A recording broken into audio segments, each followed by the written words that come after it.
possible when you believe.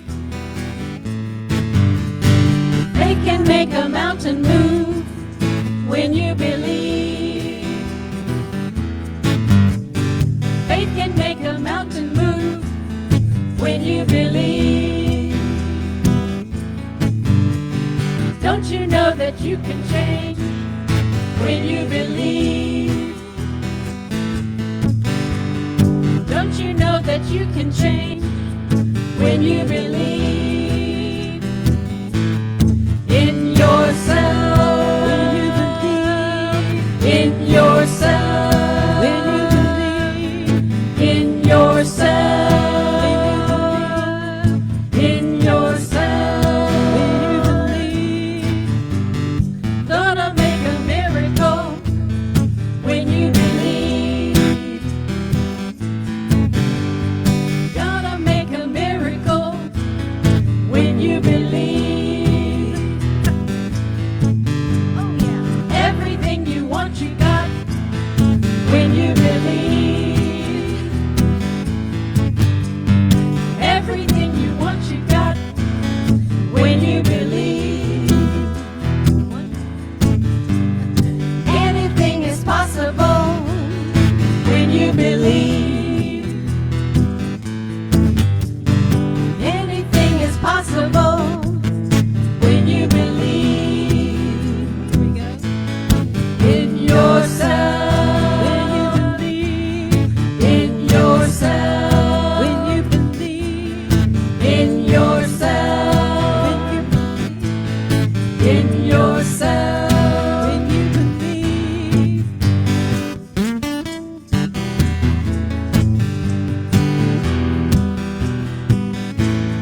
In yourself. In yourself. When you believe. In yourself. When you believe. In yourself. When you believe. When you believe.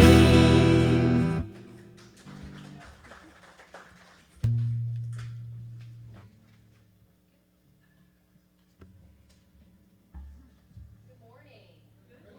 On this sunny Sunday, we will take it, right? Yeah. I'm Karen Clint. Oh, Mike. Hello. I thought I was projecting. Good morning again. Happy Sunday. I am Karen Clint. I am a, almost 25-year member of Unity Church. So grateful to be here today and so grateful for this church and this congregation. Welcome, and we are here at Unity of Hill Country, where we offer a positive path for spiritual living. The Daily Word has been giving the worldwide unity movement a daily prayer since July of 1924. This week's reader is Francis Osborne. Francis?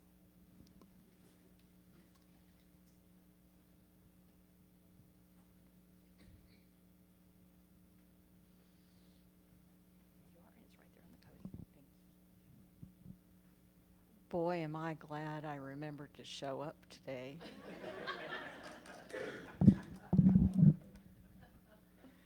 So I just have to read from this right here? Okay. All right. Sunday, January 28th, 2024. Free. Divine wisdom, love, and strength give me to freedom. While I may not be able to control what is happening around me, I have the power to choose my response. Even though it may seem paradoxical, assuming complete responsibility for my reactions and choices, it's the key to my freedom. No one and nothing can make me feel a certain way. Living from this awareness gives me the power to create my life from the inside out. I choose my thoughts, words, and actions. If I don't like what my life is showing me, then I have the power to make new choices. I do not squander my spiritual freedom. Other people and worldly situations have no control over me. Boy, I wish that was true.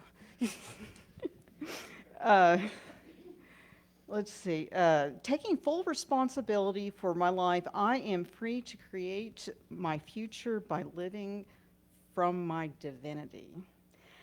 As servants of God, live as free people, yet do not use your freedom as a pretext for evil. 1 Peter 2:16. And thank you for listening to me. Thank you. Anytime. The Unity movement started in 1889 with the answered prayer. Myrtle Fillmore was healed of tuberculosis. We'll be honored to pray with you. You can request prayer at b.unity.org. You also can place a request in our lobby prayer box or on unityhillcountry.org and click on the Ministries tab. Please take a moment now to silence your phones so it does not disturb our gathering. Please join me in affirming our mission and vision statements. To live consciously, celebrating the divine potential in all, as well as Unity's statement of faith. There is only one presence and one power active in my life and in the universe, God the good and the omnipotent. Our congregational song this week is Joy in My Day, followed by our period of meditation.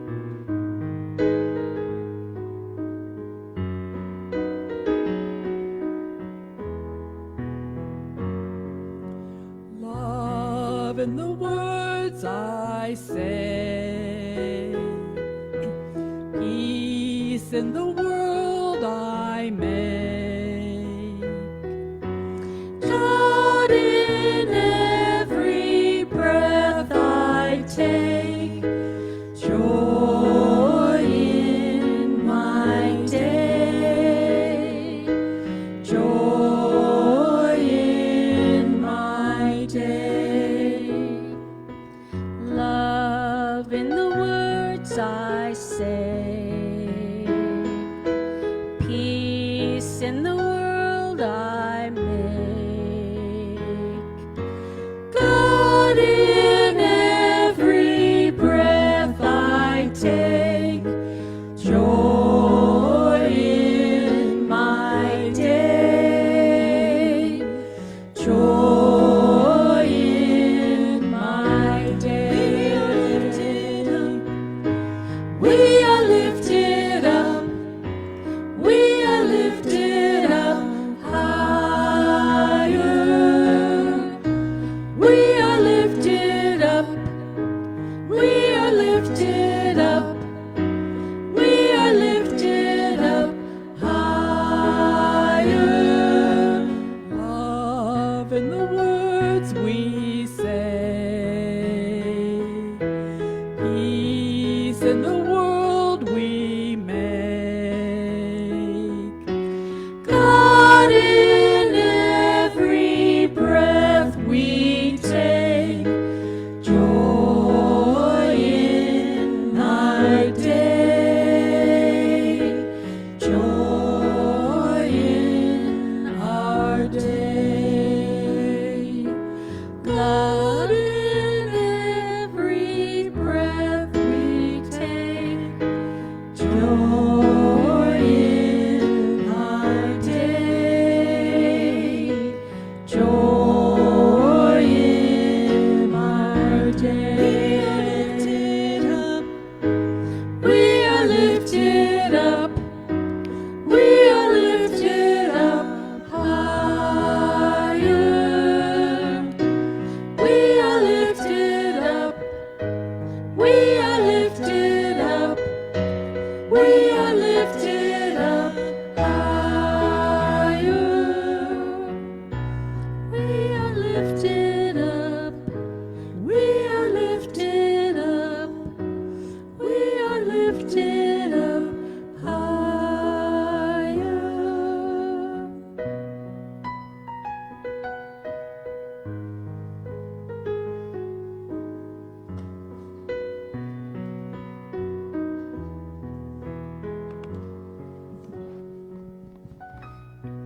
If you haven't already, close your eyes. Take a nice deep breath.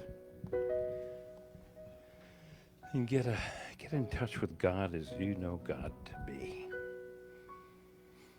Feel yourself relax, and any anxiety, any frustrations just drain out through your legs and through your fingertips into the ground.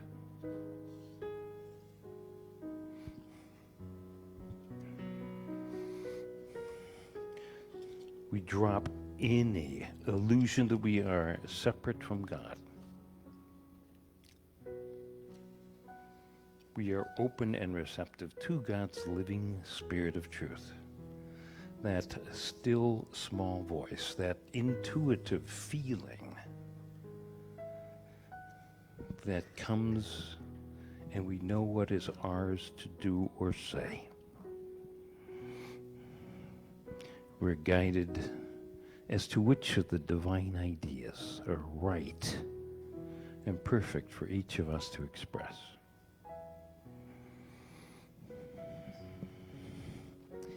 In unity, when we meditate, when we pray, we take a moment to pray for others. Bring to mind any individuals, groups, situations you'd like to pray for now. If you feel comfortable, go ahead and speak the first name in a whisper, or you can just hold it to yourself. We're going to include all of the prayer requests received here at Unity of the Hill Country on our website and in our prayer box in the lobby. We don't need to know the specifics. What we need to know is wholeness for each of them. We see that divine substance, that divine potential, that divine perfection in and expressing through each of these prayer requests as their highest good.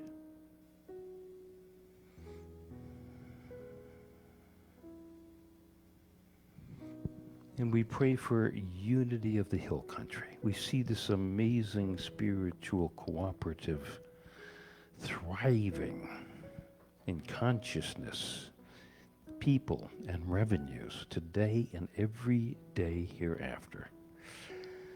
The God presence as unity of the Hill Country is a divine magnet, attracting anyone who can benefit from who we are and what we are about.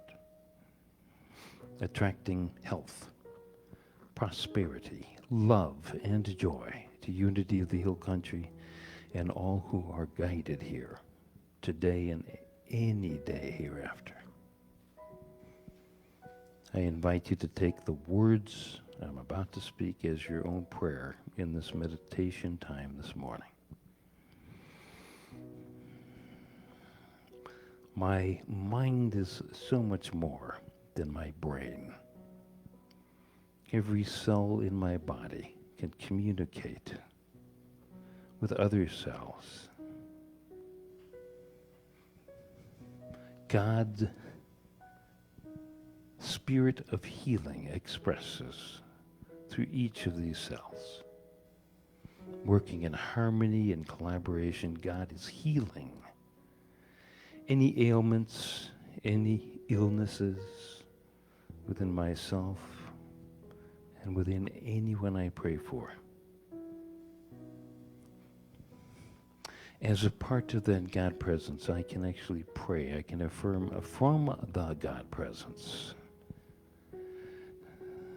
the words, "Be thou made clean, be thou made whole." And as I prepare for 2 minutes of silence, I embrace and express the divine idea of healing in the silence.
thank you. Thank you. Thank you. As I move through the coming week, I work with this week's takeaways, immersing myself in God. I am one with the presence. Love, balance, inner peace. I choose to live in trust. I place my faith in this God presence. And I accept all the challenges I have had or now have in my life. And pray, God, show me the good in this. For my ever-growing awareness of the omnipotence, the omniscience, and the omnipresence of God, I am grateful. I pray these things in the name and the nature and the power that we know is symbolized by Jesus Christ. As we release this prayer and bring our focus back to the sanctuary, ponder the words written by one of our co-founders, Charles Fillmore, in his invocation. We are now in the presence of pure being, immersed in the Holy Spirit of life, love, and wisdom.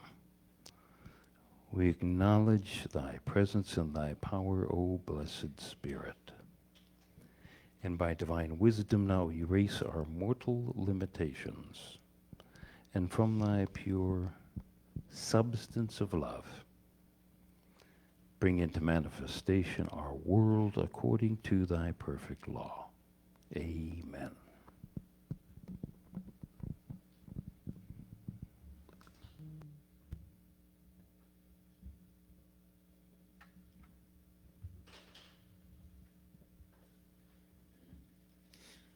Our special music song today is Brad Gilbert's idea, the administrative assistant back there, but he's not going to be able to sing with us today, so we have our special guest back with us, Courtney. She's going to do the bass part.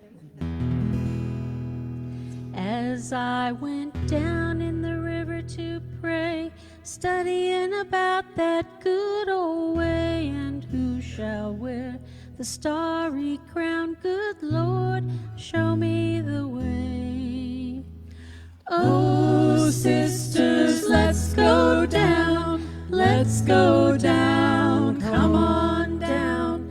Oh, sisters, let's go down, down in the river to pray. As I went down in the river to pray, studying about that good old way, and who shall wear the robe and crown? Good Lord, show me the way. Oh, brothers, let's go down, let's go down, come on down. Come on, brothers, let's go down, down in the river to pray.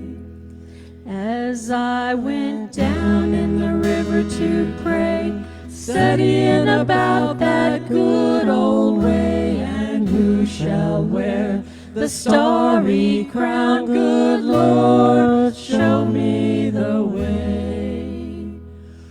Oh, fathers, let's go down, let's go down, come on down. Oh, fathers, let's go down, down in the river to pray.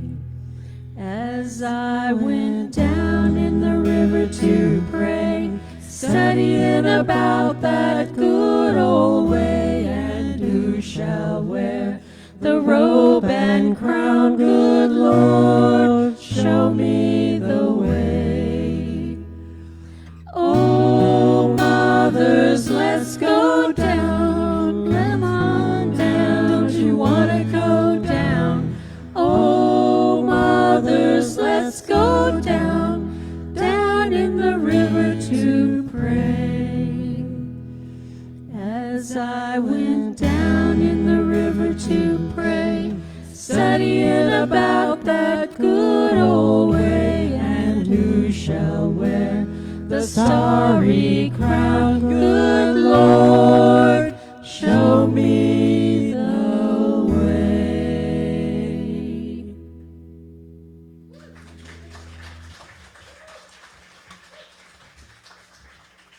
Great job. Yeah, I like that.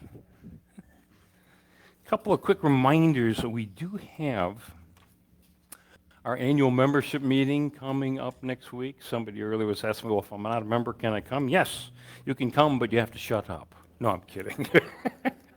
But, you know, you just aren't allowed to vote on the things. But it's just basically every year we get together, regroup, take a look at, you know, the revenues and expenses of the church, have you approve a new budget, vote for new board members, that sort of thing. So that's what we'll be doing after next week's service on February 4th. That's also Celebration Sunday, so we can eat cake while we're doing all of that. Also, some people have been frustrated that they can't hear me that well on this microphone, so we're going to next week, I think, have a new clip-on microphone. I've ordered it. Should be here by next Sunday. If not, we will move forward. But I want to get your feedback on whether that microphone is better than this one, or if you really like this one, whatever. Okay. Also, if you know somebody who's looking for a place to rent, a couple people stopped by the church here this week. I guess over in Comfort, they're building these new like standalone colleges. It basically a new apartment complex. So if you are looking for something, it looks like the rates are pretty reasonable.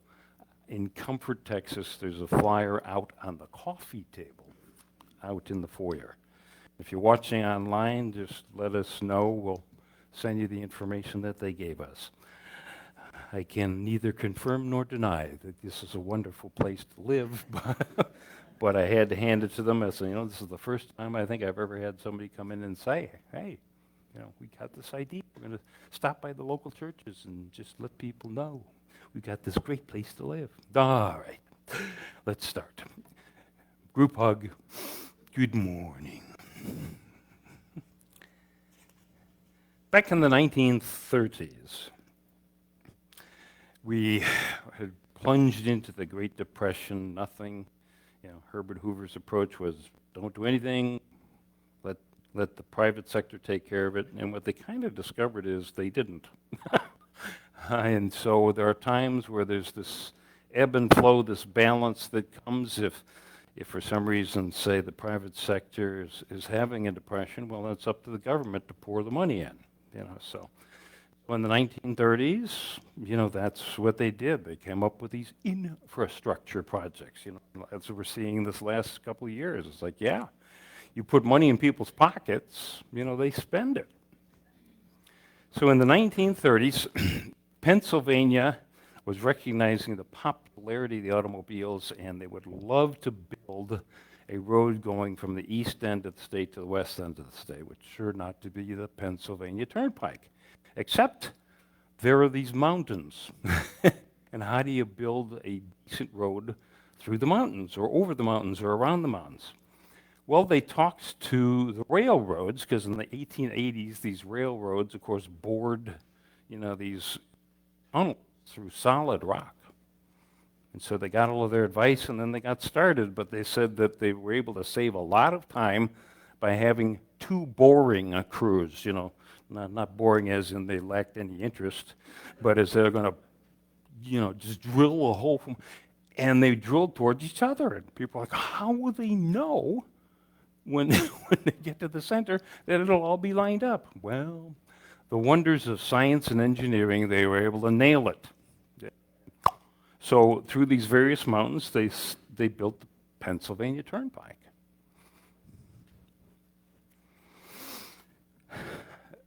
In our physical world and in our minds, we have these metaphysical mountains of stone. Well, couldn't possibly do that. That can't possibly happen. You know, we look at these last few years with the COVID pandemic. You know, how are we going to overcome these tiny microscopic things? Viruses, microbes, bacteria, disease, death. There's another group of immovable mountains, and that is our emotions, our angers, our fears, the stinking thinking that stands in the way of us truly realizing our potential, being who we truly are, using our gifts, our passions, our talents to make this world a better place. And after over 100 years of some of the religious institutions fighting science, they started to recognize that, hey, it can be like those two crews boring towards the center of the mountain. Yeah, we work together, we can collaborate. Carla and I were at the 1992 Unity Convention. It was right near Chicago, and Carla and I, started traveling, doing the seminars. So people were like, oh, you gotta go. And one of the speakers was Dr. Larry Dawsey, who was an adherent of Unity, but he was talking about the importance of spiritual approach to an illness and of course, what we know from medical science. Working together. In fact, he said, if I withhold a prayer from my patient, my surgical patients especially, I am doing a malpractice. He said, so I would usually, unless they were, even when they were unconscious, I would pray with the person before the surgery. Now, he showed us two amazing slides. One of them was of basically the pelvis of the person showing a perfectly healthy, pelvis and hip bones and all of that. Then he showed us another slide of a pelvis like that, except it had had this massive metastasization of cancer to the point where you couldn't see the hip socket. It was basically overcome by cancer. And he said, actually, I have reversed these slides. The first one with the cancer was one of my patients. He says, and the second one was completely restored, without physical surgery. The impossibility that the body could recapture and regenerate that hip socket. It was possible. I know Carla and I back in the 90s, also, there were a couple guys traveling around the Unity churches. They had both been diagnosed with AIDS and did a lot of prayer work. They couldn't find any sign of AIDS in this guy. So they traveled around and just kind of showed, the results and just talked about the possibilities. What is possible in your mind? So science and spirituality have always been intertwined, but now, like the two crews boring towards the center, we can create a world where we're working on the same pattern, following the same blueprint, and that is wholeness in human form. There's a Bible story I want to share with you. I got a kick out of the choice of song. The River Jordan. We've all, at least most of the people have heard about, how first thing Jesus did, went down to Peter the Baptist in the Jordan River and got baptized. Well, this was a tradition that was around for a long time. So as we go back into the Hebrew Scriptures, in the Hebrew Testament, in the second book of Kings, 5th chapter, 10th verse, they're talking about Elisha. Now, Elisha was basically a precursor of Jesus. He was a prophet, and he would heal people, and he could do, amazing things. So there was this general in the Syrian army who came down with leprosy, and someone told him about Elisha. And, okay, let's talk to this guy. I want him to heal me. So he sent a messenger hailing Elisha to come meet with him. Now the general's name was Naaman. And his messenger came back and said, yes, he told me to tell you that all you need to do is to go down to the Jordan River and wash in the Jordan River 7 times, and your flesh shall be restored, and you shall be clean of leprosy. Well, Naaman was pissed. So wait a minute here. I'm a general. The Syrian army and this lousy prophet Elisha thinks he can just send a messenger to me? I'm from Syria. I'm from Damascus. We have much nicer rivers in Syria than we do here. The Jordan River. Pshaw. And so he was grumbling, and one of his servants said, Sir, I think you said that you would be willing to do anything to be healed of this leprosy, no matter how difficult. So Naaman, after thinking about it for a while, was like, okay. So he went down to the river Jordan, the Jordan River, and sure enough, he dunked himself, 7 times washing and all of that. And we're told that his flesh was indeed restored, like the flesh of a young boy, and he was made clean. Now, isn't it interesting that he knew what he wanted? He sent for help. He asked Elisha, what did he need to do? And Elisha told him through a messenger. But he knew that it had to be another way. It had to be easier than this, or it had to be much more difficult than that. Ever been there? It's like the answer is staring you in the face. It's like I joke about the woman who's looking for her knight in shining armor, and she's at the nightclub, and she's looking at the door waiting for her knight in shining armor, and she says to this guy, hey, you in the tin suit, back up, I can't see the door. So, as you know, in Unity, we look at these 66 books, and we see an evolution of awareness and consciousness through these 66 books. And we look to the Metaphysical Bible Dictionary to figure out what's the symbolism here. Well, the Jordan River, as most of the rivers in those days, was symbolic of the vital life energies that can flow to us. We accept them, they flow through us. That's what happens, as far as prayer, just being able to allow that prayer to come into us, be formed by our imagination, and then put out the energy to someone we're praying for. Now, Naaman, of course, general in the Syrian army, it's will.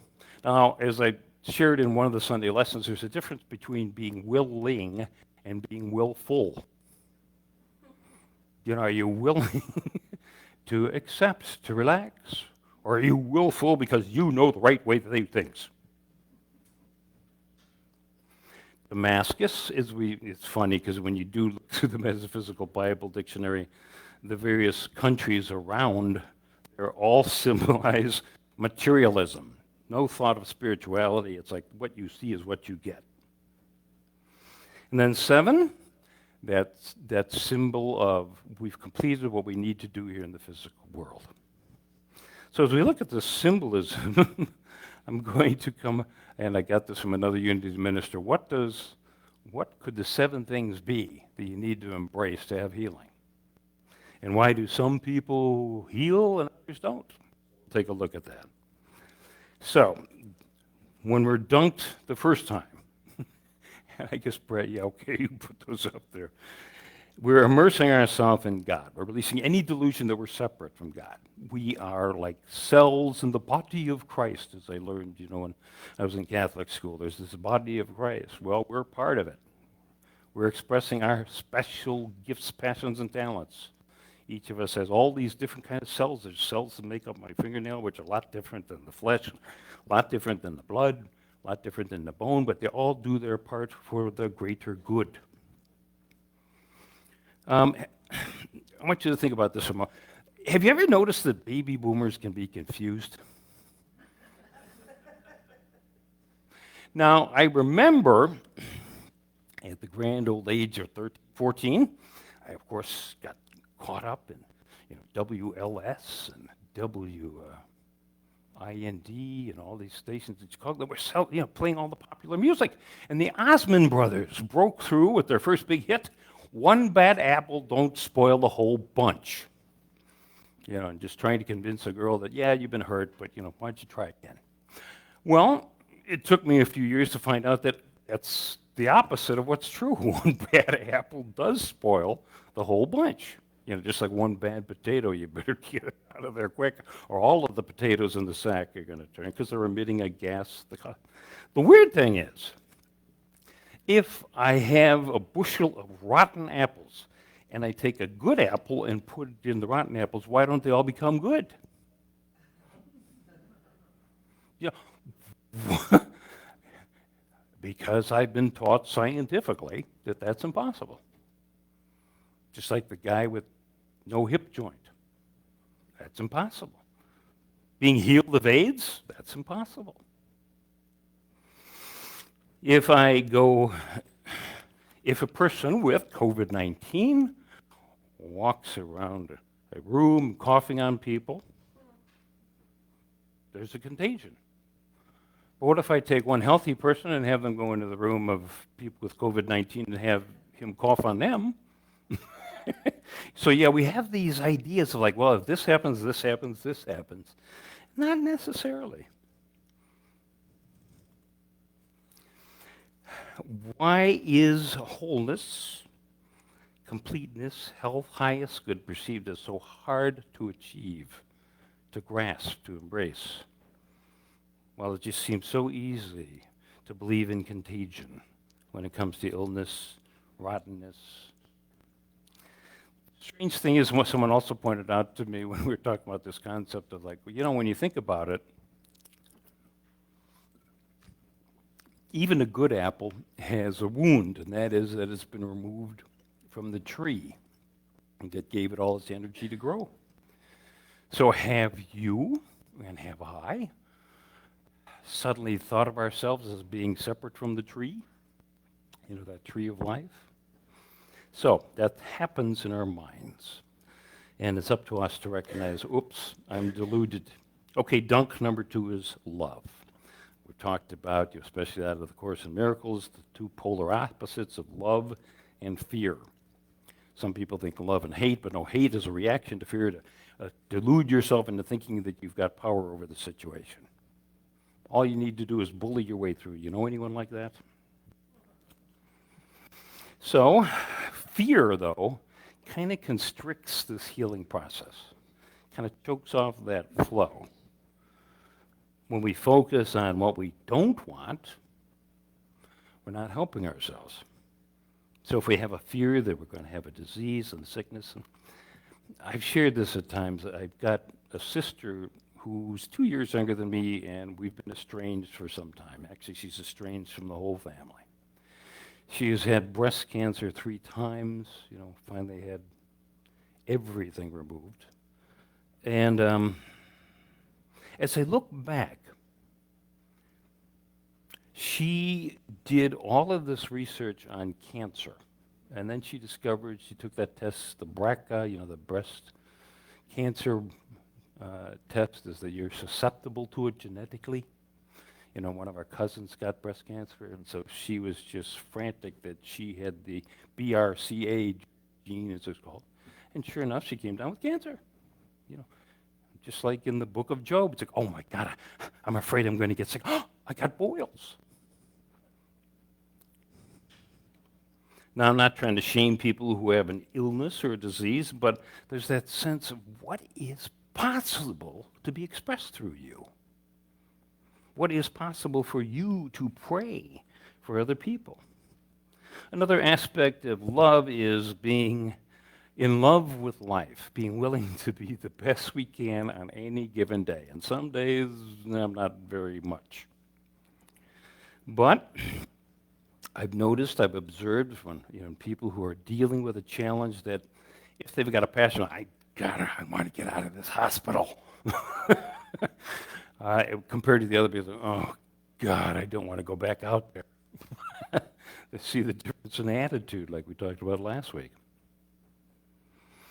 There was a wonderful movie out in 2011 called The Best Exotic Marigold Hotel. Now, if you haven't seen the movie, essentially, this kind of beaten up old hotel in India.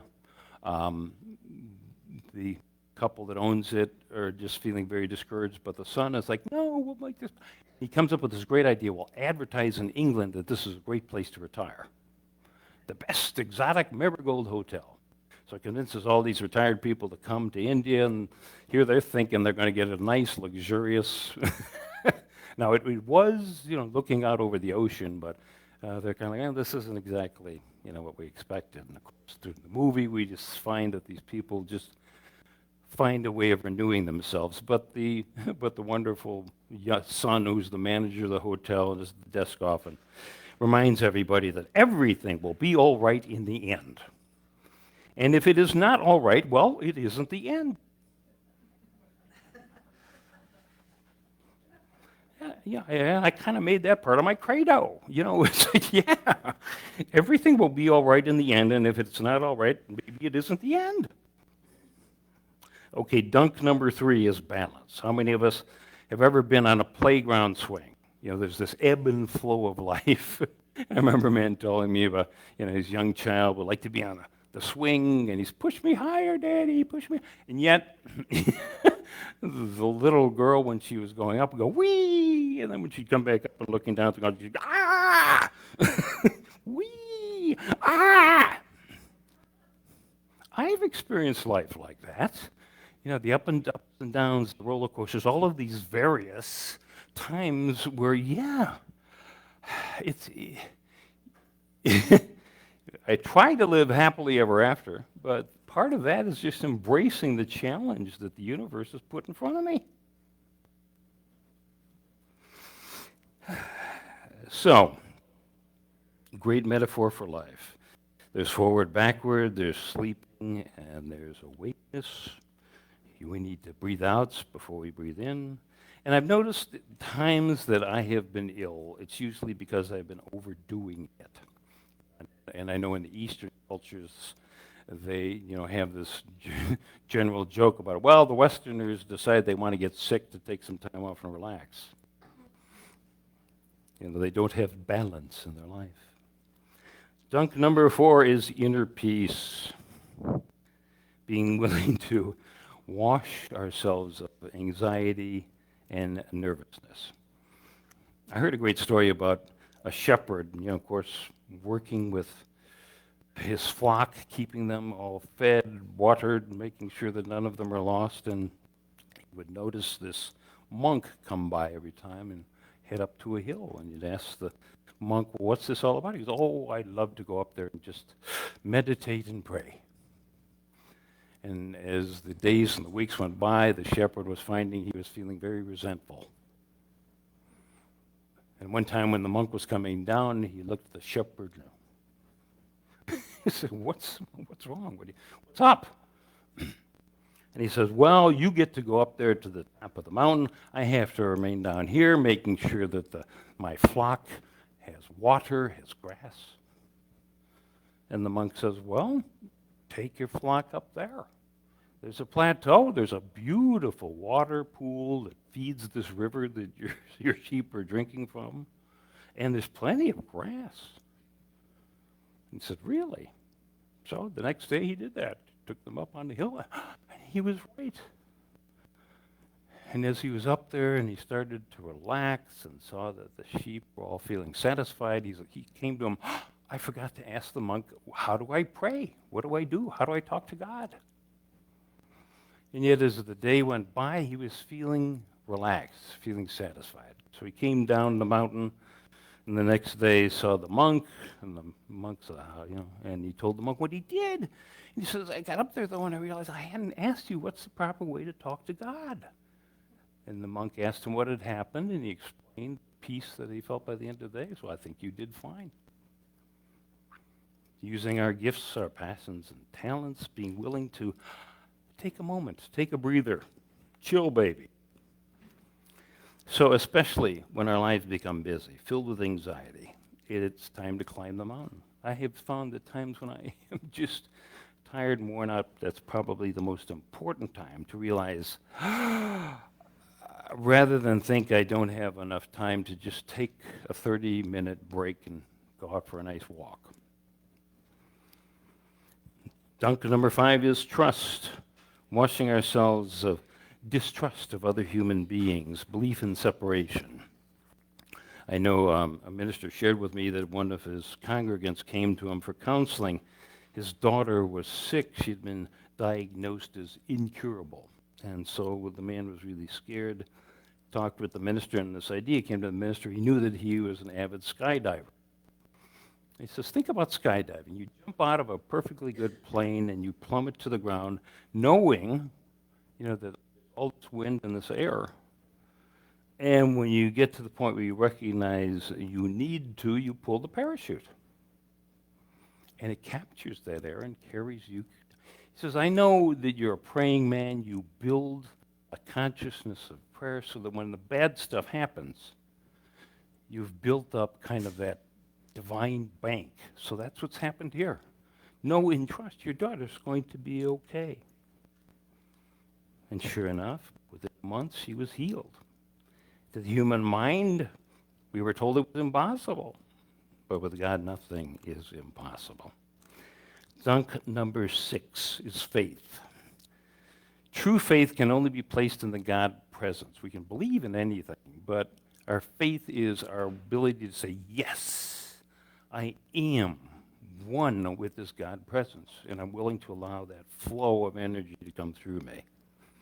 In France, in the 1850s, there was a 14-year-old girl who thought she saw an apparition of Virgin Mary, right? Of course, the Oscar-winning film, 1943, The Song of Bernadette, And she sees this apparition and she does the thing that this woman tells her, and and she finally asks the woman her name because her parents and the townspeople think she's nuts.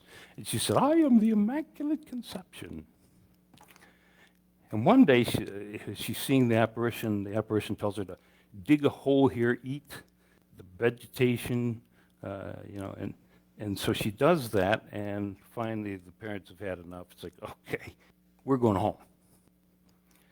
Yet up from that hole she dug a well, water started running, and there was a blind man nearby, and he felt the water and just kind of rubbed it on his eyes, and suddenly he could see.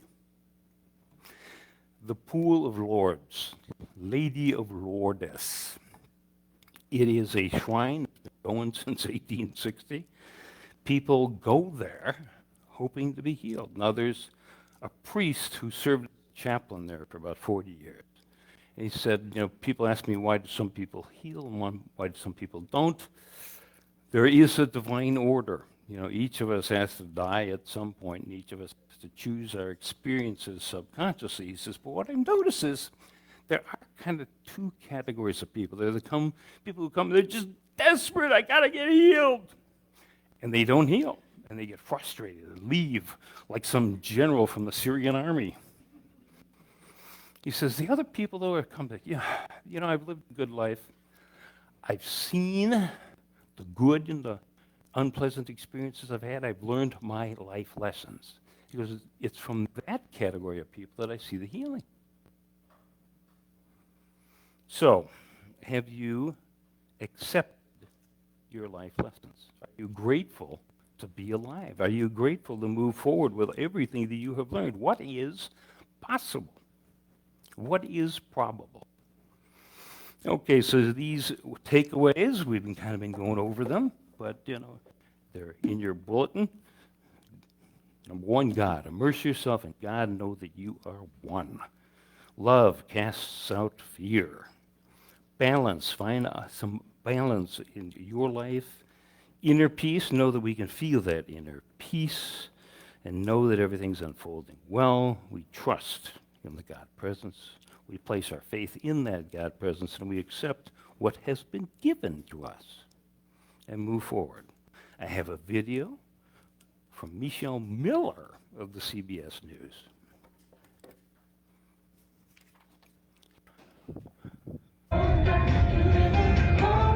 Sisters Sam and Alex Kimura are living the life on a year-long cross-country road trip.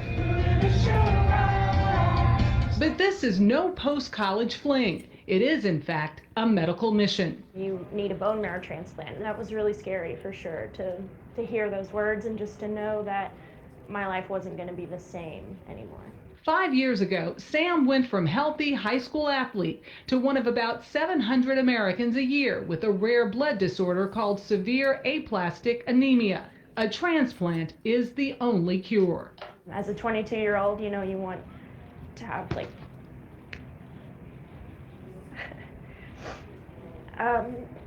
you want to have your whole life stretched out ahead of you and know that you have limitless possibilities, but it's hard knowing that I might not have that. Big sister Alex hoped to be the hero, but neither she nor anyone else in the family was a suitable match.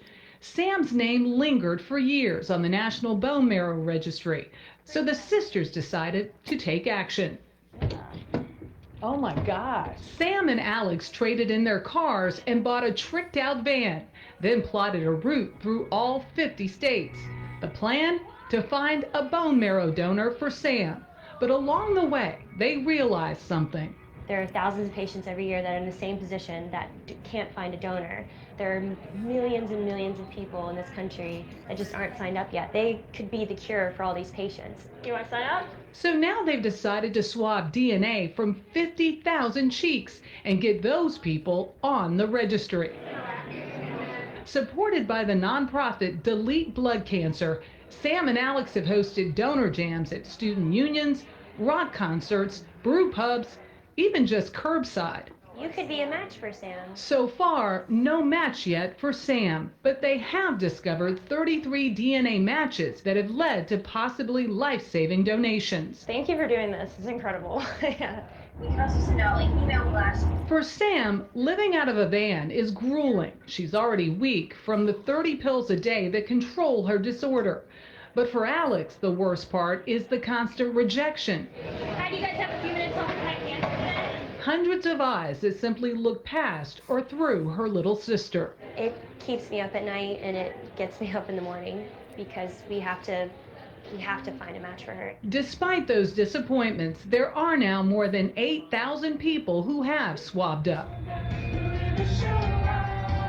So down the road they roll, two sisters convinced that one special hero may be just around the bend. Michelle Miller, CBS News, Princeton, New Jersey.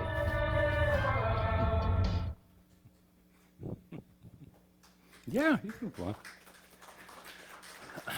Well, I did a little homework. The organization, DKMS, I have no idea what these words mean. It says on the thing that this was established in Germany, so these are the first letters of some German words. And you can get a bone marrow test kit sent to you for free, like you see people swapping. But what blew my mind, especially considering the average age of our congregation, is that the age limit is 18 to 55. Go figure.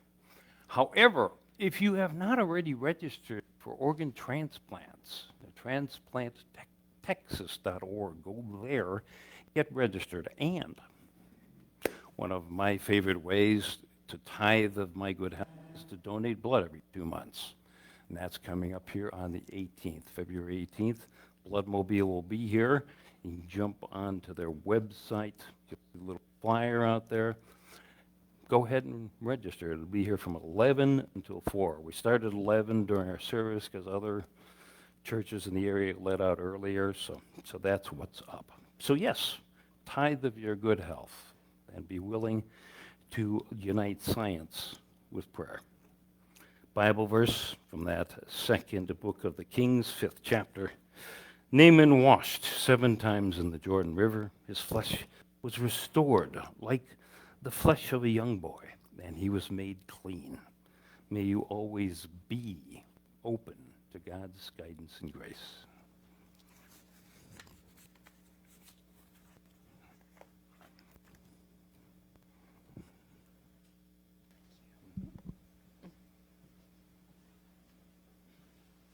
Thank you, Reverend Bob. That was such a beautiful message. I love those takeaways to take through this week. I think I like number 2 the best, being in love with life. I like it. I'm Karen, still Karen all day. If this is your first time at Unity, we're glad that you are here. We hope that you are finding a place of like-minded people and a place to belong. We teach spiritual tools that can help you no matter what is going on in your life. Please give us your email address so we can send you a weekly email of what is going on here at Unity. Generosity is important to us. We will donate $5 to a local charity of your choice. Just write your email on the sheet and your welcome packet, and you can get a packet from an usher on the way out. We now have an opportunity to support our spiritual cooperative. If you would like to donate by credit card, you could go to our website, unityhillcountry.org, and click on the donate button or scan the QR code on your handout. Please consider setting up an automatic monthly contribution. If you would prefer to mail us a check, please mail them to 1016 Jefferson Street, Kerrville, 78028. And we thank you in advance for your generosity.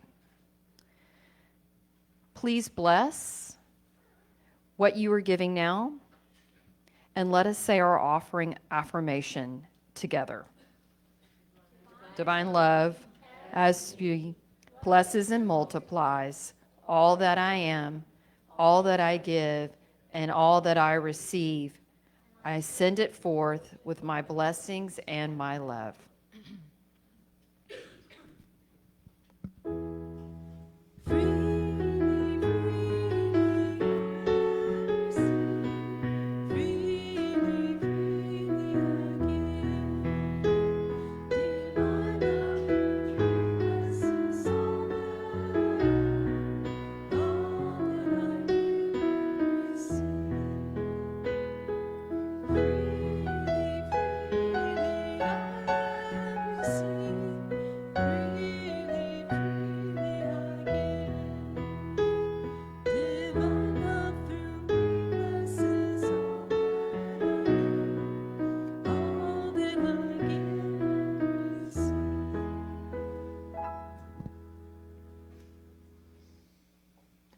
We will now bless our abundance.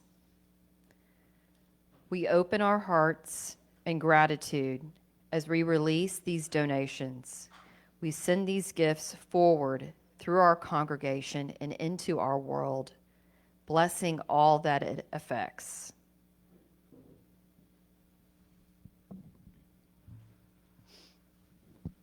And Reverend Bob, I think we lost a journalism mentor last week. Speaking of CBS News, Charles Osgood. Yeah, they don't make them like that anymore. So I believe we've reached the end of our gathering. Please rise, circle up, and join hands. We will do the peace song and our prayer for protection.